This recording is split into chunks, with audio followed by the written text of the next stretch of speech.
Sore hari ini kita akan berkunjung ke rumah korban kebakaran yang kebetulan ini mirisnya satu keluarga penjual bubur yang korban kebakaran karena gas LPG.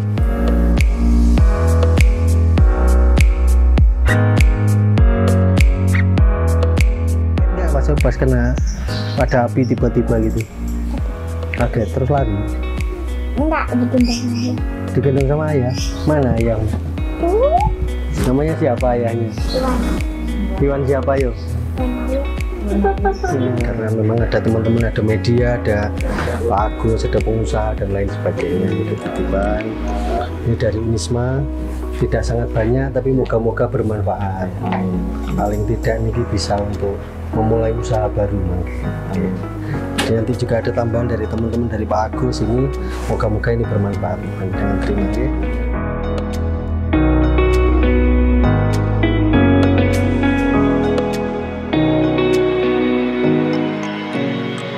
Terima kasih Bu Sadi. Salim.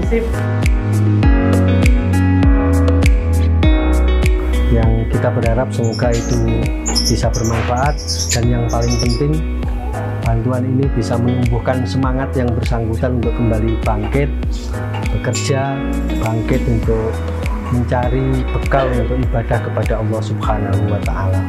Pesan yang terakhir, kita semua jangan pernah lelah berbuat kebaikan, karena kebaikan itu tidak akan pernah lekang oleh zaman. Terima kasih. Wallahumma fiq lakum thoriq. Wassalamualaikum warahmatullahi wabarakatuh. Waalaikumsalam warahmatullahi wabarakatuh.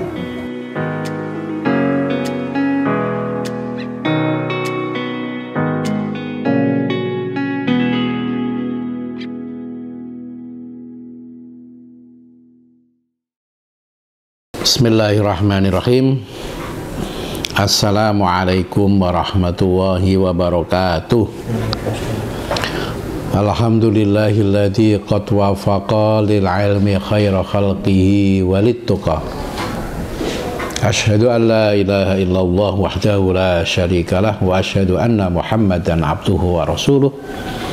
Allahumma sholli wa sallim wa barik ala sayyidina Muhammadin wa ala alihi wa sahbihi ajma'in.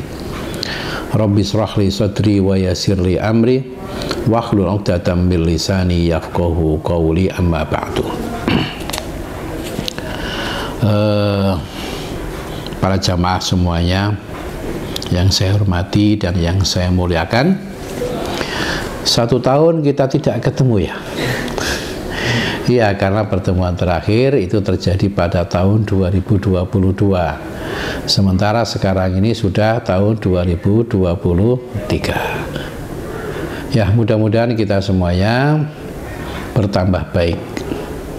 Tambah baik ibadahnya, tambah baik hidupnya, tambah baik sikapnya, perilakunya, dan lain sebagainya. Karena man kana yaumuhu khairan min amsihi fahuwa rabihun. Siapa yang hari ini lebih baik daripada hari kemarin, maka itulah orang yang beruntung. Sehingga harapan kita ketika kita menghadapi perubahan waktu dari bulan ke bulan, dari hari ke hari, dari tahun ke tahun, termasuk seperti sekarang ini, ya harapan kita tambah baik, sehingga kita menjadi orang yang beruntung. Allahumma amin. Bapak-bapak dan ibu-ibu, para jamaah semuanya yang saya hormati, kita sekarang sampai pada makalah yang ke-40 dari bab 3 di kitab Nashaikhul Ibad karya Imam Nawawi ini. Makalah yang ke-40 ini dari seorang sahabat yang terkenal dengan panggilan Ibnu Abbas, yang sebetulnya nama aslinya adalah Abdullah bin Abbas. Beliau ini ya sahabat Rasulullah, ya saudara Rasulullah, ya saudara sepupu dari Rasulullah, karena Abbas itu adalah paman Rasulullah. Maka kalau pamannya punya anak, itu namanya sepupu. Nah, kebetulan beberapa waktu yang lalu saya sempat ke Taif, bisa ziarah ke masjid beliau, ke perpustakaan beliau, ke makam beliau, yaitu sahabat Abdullah bin Abbas. Beliau ini mempunyai pemikiran yang cerdas, sehingga bisa dibilang termasuk ulama ahli tafsir atau ahli tafsir pertama. Dan kitabnya dengan yang terkenal adalah Tafsir Ibnu Abbas. Dan ada pemikiran yang unik dari beliau ini. Beliau ini menghabiskan hidupnya tidak di kota Mekah, tidak juga di kota Madinah sebagai kota suci, tapi beliau itu hidup di kota Taif, kota yang Rasulullah juga pernah hijrah ke sana atau mencari suaka dan perlindungan di sana bersama dengan salah satu putra angkat beliau namanya Zaid bin Harisah.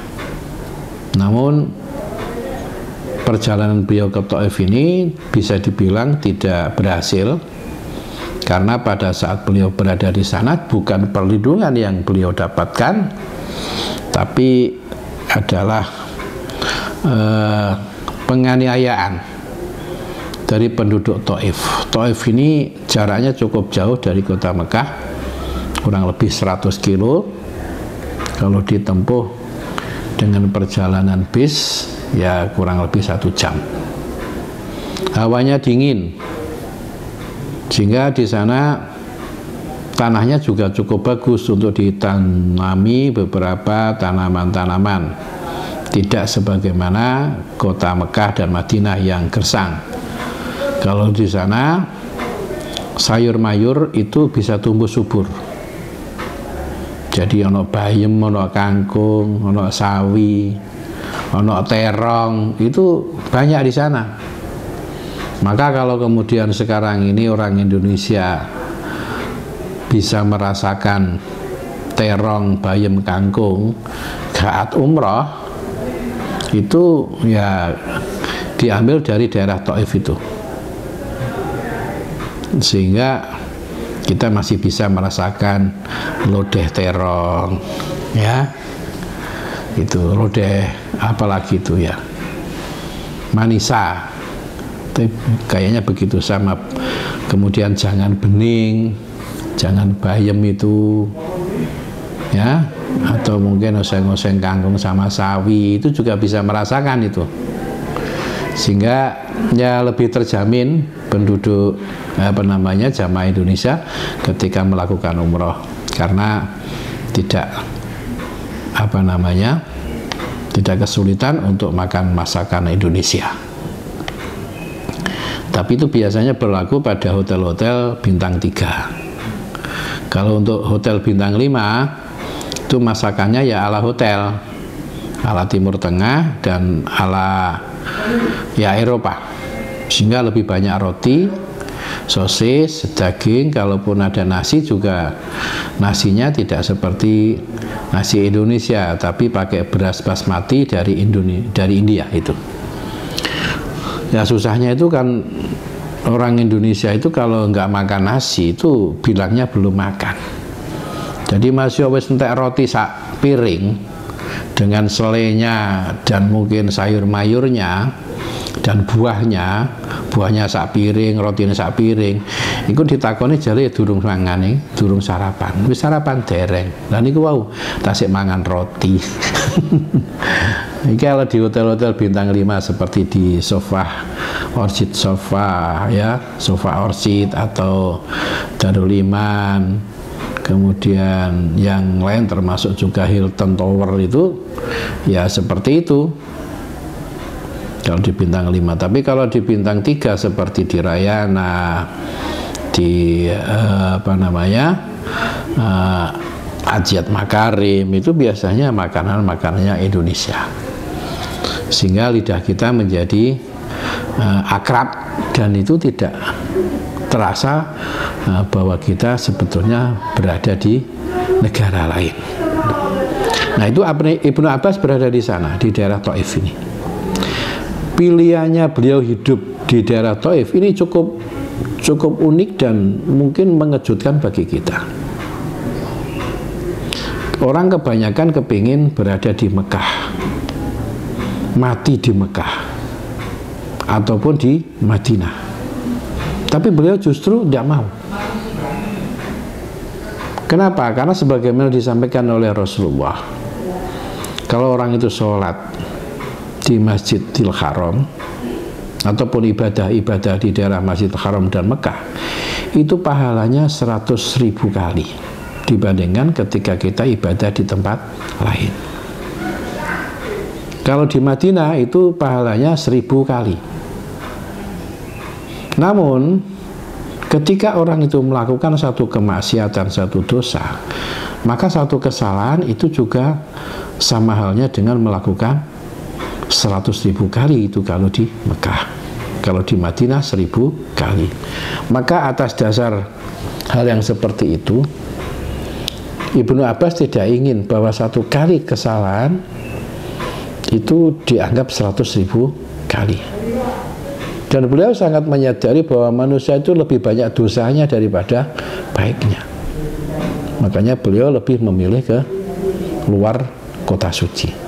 Nah, ini uniknya. Ya, uniknya dari pemikiran Ibnu Abbas. Jadi kotanya cukup jauh dari kota Taif dan sekarang sudah menjadi destinasi wisata religius bagi jamaah umroh ataupun jamaah haji. Maka di sana juga dibangun beberapa infrastruktur lain agar destinasi wisata itu semakin banyak dikunjungi oleh wisatawan, baik itu jamaah haji umroh ataupun haji. Apa di antara tambahnya? Ada satu perbukitan yang itu disinggahi oleh Rasulullah, apa namanya, Agada apa namanya itu, yang itu bisa dinikmati dengan naik gondola atau kereta gantung. Nah, itu juga menjadi satu hal yang asik tersendiri.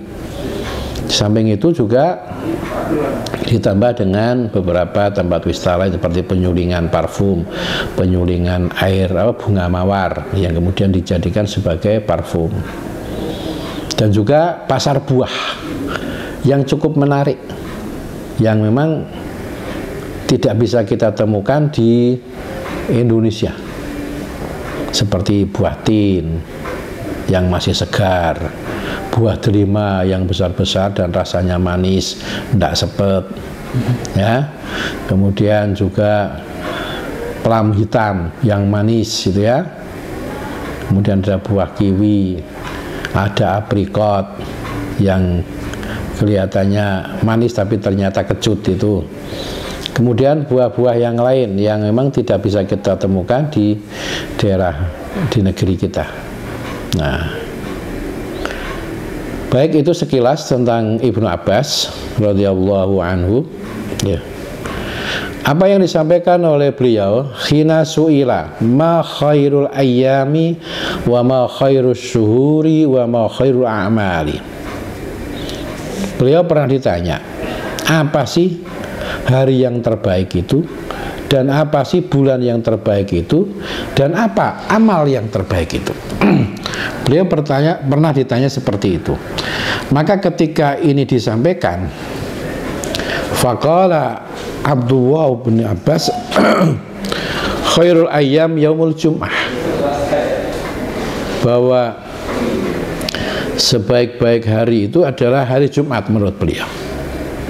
Li'annahu sayyidul ayyam a'tahu Allahu ta'ala li hadhil ummati al-muhammadiyati. Karena pada hari itu Allah banyak memberikan rahmat kepada umatnya Nabi Muhammad di hari Jumat. Nah itu. Nah, mohon maaf ini biar nggak serak, harus pakai oli dulu.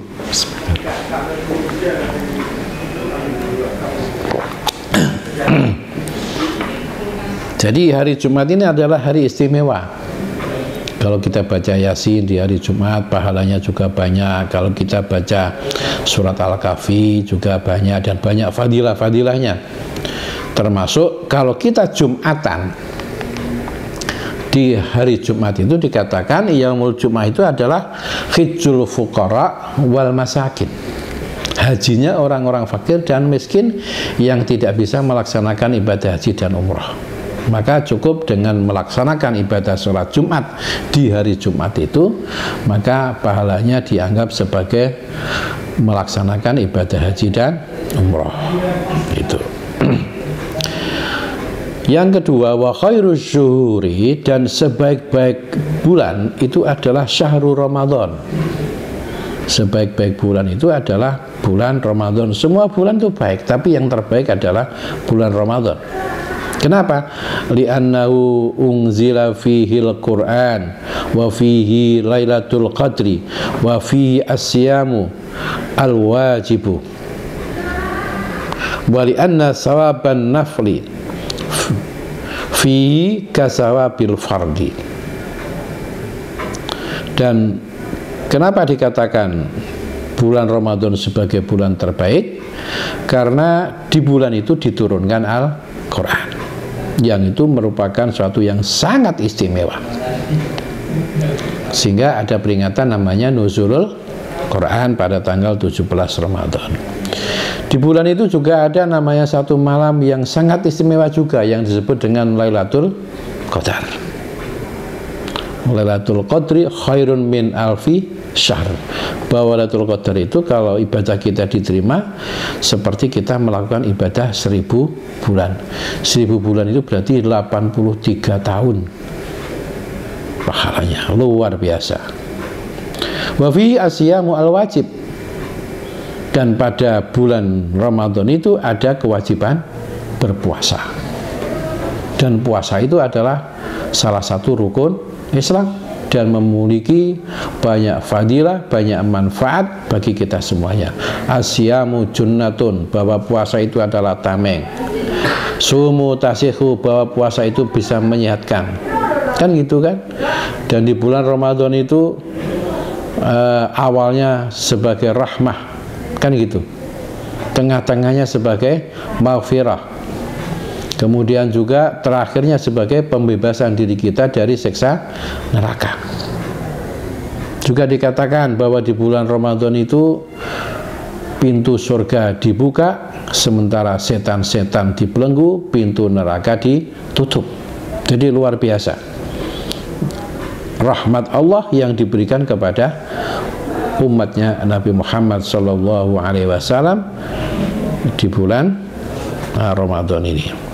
Dan pahalanya ibadah, ya, pahalanya ibadah sunnah di bulan Ramadan itu disamakan seperti pahalanya melakukan ibadah wajib. Ibadah sunnah dianggap podo karo nglakoni ibadah fardu. Maka kalau kemudian ada satu sholat khusus yang tidak dilaksanakan di luar bulan Ramadan, yaitu sholat taraweh, maka kemudian umat Islam berbondong-bondong melaksanakan itu, karena dengan sholat sunnah itu sama saja kita melakukan sholat wajib, karena pahalanya seperti itu. Nah, kemudian kalau kita mengikuti satu pendapat dari Abu Bakar Al-Warraq, beliau mengatakan syahrul Rajab syahruz zar'i wa syahrus Sa'ban syahrus saqi zar'i wa syahrul Ramadan syahrul hasadil dzalika zar'i. Bulan Rajab itu adalah bulan kita menanam kebaikan. Dan nanti ke depan bulan Rajab itu kita harus banyak melakukan kebaikan.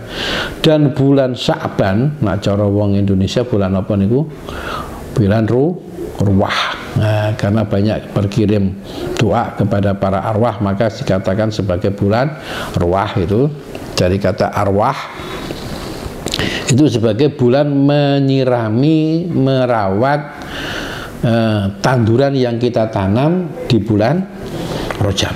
Sementara bulan Ramadan itu adalah syahru hasodin, yaitu bulan memanen kebaikan-kebaikan saat kita tanam di bulan Rajab dan kita pelihara di bulan Sya'ban.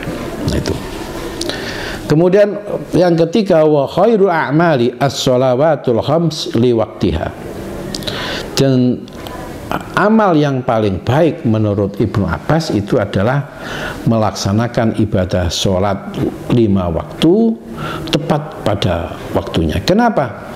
Fa inna abwabul a'mali fa idza futihatis sholawatu futihat sairul a'mali wa idza sadat wa idza suddat ya suddat. Bahwa amal itu bila mana diawali dengan sholat, maka seluruh amal kebaikan itu akan terbuka. Jadi sholat itu pembuka amal. Wong pokoknya gelem sholat, insya Allah amal-amal liyane itu gelem nglakoni. Tapi wong kunas gak gelem sholat, angel dijak nglakoni amal-amal kebaikan yang lain. Ya itu. Kalaupun kelihatannya melakukan amal kebaikan itu ya cuma mergo sungkan, mergo ya apa ngono. Contone kaya ngene. Nek ana wong takziah. Pas ana wong mati. Ikan ana sing gelem salat, ana sing gak. Ya, kadek wong iku sing gelem salat itu biasanya didelok ya kelakuane apik. Sing gak gelem salat biasanya kelakuane elek. Lah ndekne gelem takziah sampai pada memakamkan jenazah itu ya mergo saking sungkanai karo tonggoni. Nonton tok. Selebihnya enggak ada sudah. Ya. Selebihnya mboten nonton itu. Itu yang terjadi nggih. Baik, maka famata Ibnu Abbas radhiyallahu anhuma fi dzalikal yaum. Maka kemudian Sayyidina Abbas itu sedone pas hari Jumat sesuai dengan jawabannya. Ya. Famadu ala dzalika salasata ayamin. Maka setelah 3 hari dari kematian Ibnu Abbas, babalagha Aliyan radhiyallahu anhu, dan berita tentang jawaban pertanyaan tersebut didengar oleh Sayyidina Ali. Maka apa komentar Sayyidina Ali? Maka Sayyidina Ali mengatakan bahwa faqala Ali radhiyallahu anhu law su'ilal ulama'u wal hukama'u wal fuqaha'u minal masyriqi ilal maghribi an tilkal masail as-salas la ajabu bimisli ma ajaba bi Ibnu Abbas. Andekan ulama, para wali, para ahli fikih ditanya dengan pertanyaan yang sama sebagaimana tadi di atas, jadi apa hari yang terbaik, apa bulan yang terbaik, dan apa amal yang terbaik, niscaya para ulama dan seluruhnya akan menjawab sebagaimana jawaban Ibnu Abbas, kecuali saya, kata Sayyidina Ali, illa anni aqulu, kecuali saya akan berkata, inna khairul a'mali ma yaqbalullahu ta'ala minka. Ya, inna khairul a'mali ma yaqbalullahu ta'ala minka, bahwa amal yang terbaik itu adalah amal yang diterima oleh Allah darimu, sawa'un kanat qalilatun aw katsiratun, apakah amal itu sedikit ataukah amal itu banyak. Wa khairu syuhuri, dan bagi saya hari bulan yang terbaik itu adalah ma tatubu fihi ila Allahi taubatan nasuha, yaitu hari di mana kamu bertaubat kepada Allah dengan taubatan nasuha. Itu adalah hari itu adalah bulan yang terbaik. Jadi wa khairu syuhuri ma tatubu fihi ila Allahi taubatan nasuha. Jadi bulan yang terbaik itu adalah bulan di mana kamu bertobat kepada Allah dengan taubatan yang sesungguhnya. Lah, tobat yang nasuha itu seperti apa? Pernah Ibnu Abbas ditanya seperti itu, maka jawabannya Ibnu Abbas apa? At-taubatu an-nasuhu an-nadamu bil qalbi wal istighfaru bil lisani wal iqla'u bil badani wal idmaru ala alla ya'uda ila mahanallahu anhu. Kata Ibnu Abbas, taubat dan nasuha itu adalah menyesali dengan hati, istighfar dengan lisan, kemudian langsung menghindar dari badan ini, menghindar dari perbuatan itu, dan kemudian berkomitmen untuk tidak mengulangi perbuatan yang dilarang oleh Allah Subhanahu wa ta'ala. Nah, kemudian wa khairul ayyami, kata Sayyidina Ali, lalu hari yang terbaik itu apa? Maka dijawab oleh Sayyidina Ali, ma tahruju fihi minad dunya ila Allah ta'ala mu'minan. Bahwa hari yang terbaik itu adalah hari di mana kamu keluar dari kehidupan dunia ini alias mati dalam keadaan iman. Ya, tentu bi husnil khotimah. Itu menurut jawaban Sayyidina Ali. Beda enggak kira-kira ya? Nah, beda. Jadi Sayyidina Ali ketika ditanya tiga hal itu, maka jawabannya amal yang terbaik itu adalah amal yang diterima oleh Allah Subhanahu wa ta'ala. Bulan yang terbaik itu adalah bulan yang kita gunakan untuk bertaubat kepada Allah Subhanahu wa ta'ala. Dan hari yang terbaik itu adalah hari di mana kita mati dalam keadaan husnul khotimah, membawa iman. Nah, ini tentu menjadi nasihat yang sangat berharga bagi kita. Ya, pertama mari kita mohon kepada Allah, mudah-mudahan amal kita selalu diterima oleh Allah Subhanahu wa ta'ala. Allahumma amin. Dan kita mari selalu bertaubat kepada Allah Subhanahu wa ta'ala, sehingga bulan-bulan kita menjadi bulan yang terbaik karena kita bertaubat kepada Allah. Ya, tentu dengan syarat-syarat tobat, menyesal, istighfar, menghindar dari perbuatan jelek, dan berkomitmen untuk tidak mengulangi lagi perbuatan dosa itu. Dan hari yang terbaik adalah hari yang kita mati dalam keadaan husnul khotimah. Maka mudah-mudahan kita semuanya juga ditakdirkan oleh Allah mengakhiri hidup kita dengan husnul khatimah. Allahumma khtim lana bi husnil khatimah. Al-Fatihah. A'udzubillahi minasyaitonir rajim. Bismillahirrahmanirrahim. Alhamdulillahirabbil alamin arrahmanir rahim maliki yaumiddin iyyaka na'budu wa iyyaka nasta'in ihdinas siratal mustaqim siratal ladzina an'amta 'alaihim ghairil maghdubi 'alaihim waladdallin amin. Ini satu hal yang sangat penting untuk kita lakukan, ya. Nasihat ini sepertinya pendek, tapi ini juga tidak ringan. Nggih mboten.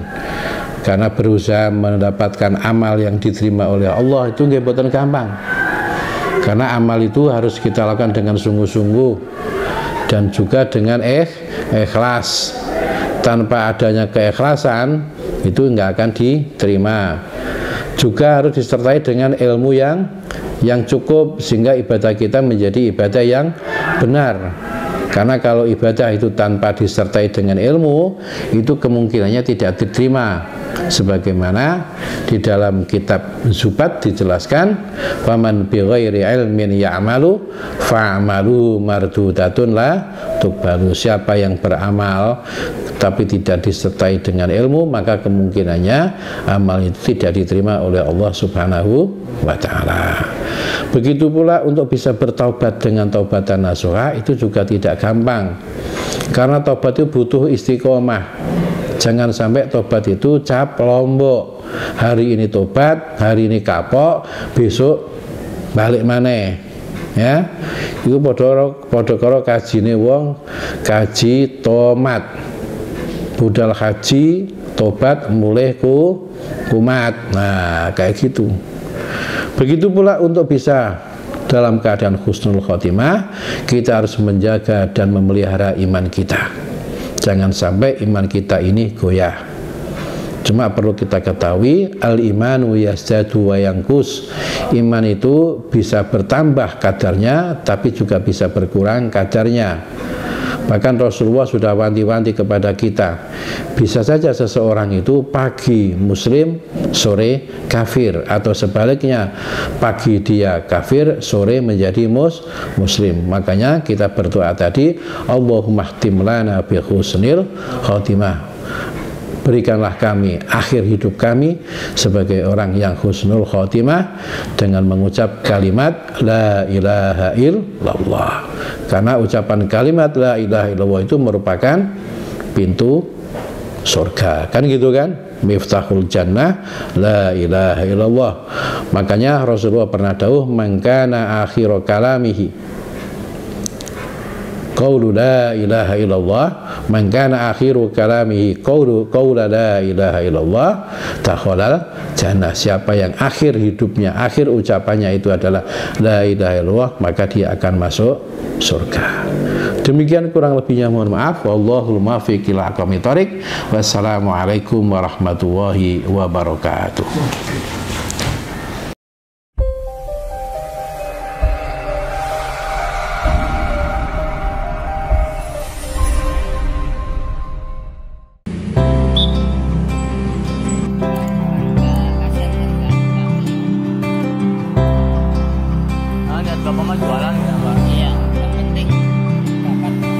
Berbagi bukan berarti mengurangi.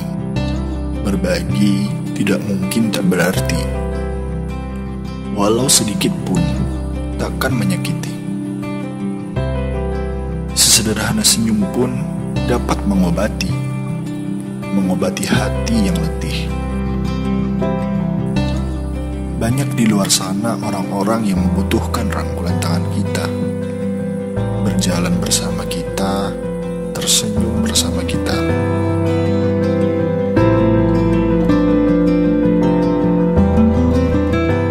Kita doakan semoga sukses dan bisa lancar dari ilmu.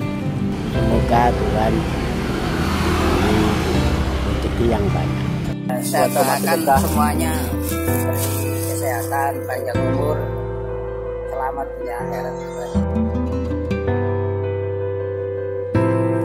Mari kita sisihkan beberapa kenangan manis pada mereka yang juga masih saudara.